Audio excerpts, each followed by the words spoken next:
aussi un peu des problèmes qui étaient liés un peu à la bourse, notamment l'histoire du flottant qui était peu important, ou les valorisations qui étaient trop importantes.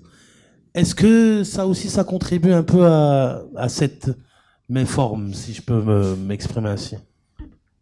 Alors, je ne vais pas parler que des problèmes, parler des solutions quand même. Donc, Oui, le flottant, c'est vrai qu'on en a parlé en long, en large, en travers pendant des années avec nos amis de la bourse, avec nos amis de la MMC et également au niveau de la PSB.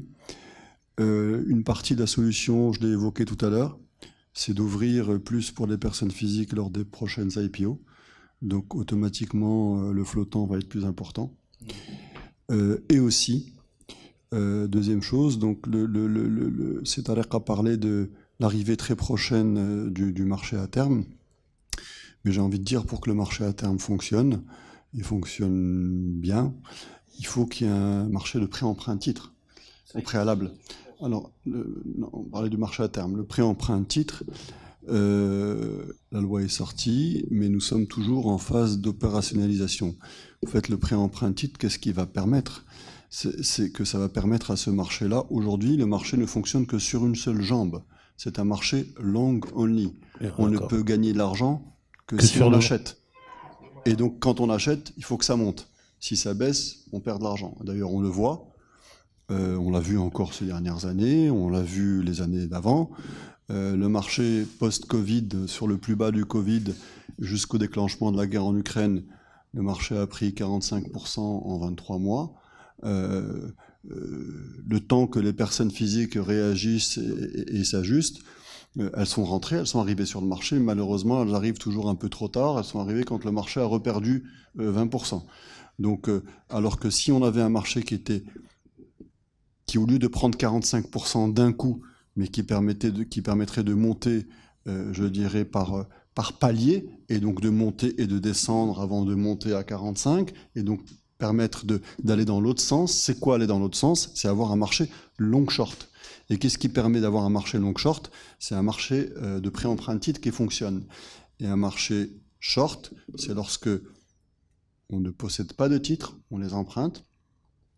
On emprunte des titres qu'on vend sur le marché parce qu'on estime que la valeur, justement, tu en as fait référence, est trop chère, par exemple.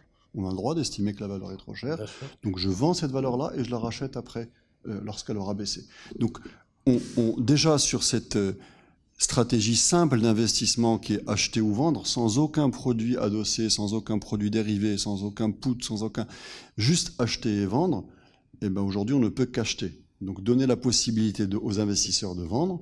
Donc aujourd'hui, nous sommes toujours en phase d'opérationnalisation de cette loi parce qu'au début, il y avait certaines contraintes. Déjà, elle ne permettait pas aux personnes physiques de participer à ce marché de pré-emprunt titre. C'était une loi qui ne permettait pas l'anonymat. Donc ces choses-là étaient un frein, donc ça n'a jamais marché. Et donc là, on espère que pour 2024, ça va pouvoir fonctionner pour enfin donner deux sens à ce marché. Et de toute manière, sans marché de pré-emprunt titre qui fonctionne, on ne peut pas avoir un marché à terme qui fonctionne, ni une chambre de compensation. Donc ce marché, je pense que la première pierre à l'édifice, le quick win, et il est déjà là, hein, c'est qu'on ait un marché de pré-emprunt qui fonctionne, un marché long-short. Et donc le marché long aujourd'hui, je redis encore ce que j'ai dit tout à l'heure, même pour les instits, c'est ce qui fait que les instits, ça va être du buy and hold. Ils vont acheter, ils vont s'arrêter. Parce qu'ils savent que s'ils vendent, ils vont consommer leur plus-value, ils vont plus pouvoir racheter. Alors que si on leur donne la possibilité de vendre et de vendre plus, parce que la valeur a atteint une valorisation qu'ils estiment qui est un petit peu élevée et qui correspond à leur objectif, ben ils la rachèteront après. Bien sûr, mais là, aujourd'hui, les gens ont peur de vendre parce que si je vends, je fais quoi après? Et ben là, si on donne la possibilité d'acheter et de vendre dans les deux sens, et donc de gagner dans les deux sens, et ben ça va automatiquement créer de la liquidité, ça va automatiquement faire remonter le ratio de liquidité qui aujourd'hui est très bas. Le turnover, nous sommes à 5%, alors qu'on était sur à l'époque à 15 ou 20%. Si on fait un marché long short, on pourrait monter à 30%. Sur des marchés matures, nous sommes presque à 40% de ratio de liquidité. Donc voilà, aujourd'hui, nous avons des quick wins, nous avons toute un marché qui est là, qui fonctionne, avec une capitalisation qui est tout à fait honorable. Je rappelle, c'est quand même la deuxième d'Afrique. Ouais. Nous avons aujourd'hui des banques cotées qui sont leaders en Afrique, des assurances. Nous avons des caisses de retraite qui fonctionnent bien. Donc voilà, il faut juste donner les moyens ce marché tel qu'il est, tout à l'heure j'ai parlé d'IPO, on peut attendre. Il y a des choses, des coins qui vont lui permettre de fonctionner d'une meilleure manière et d'une manière plus liquide. Et s'il est plus liquide, je pensais tout à l'heure, on pourrait réintégrer par exemple le MSCI. Bien sûr. On est sorti, donc ça va attirer les étrangers.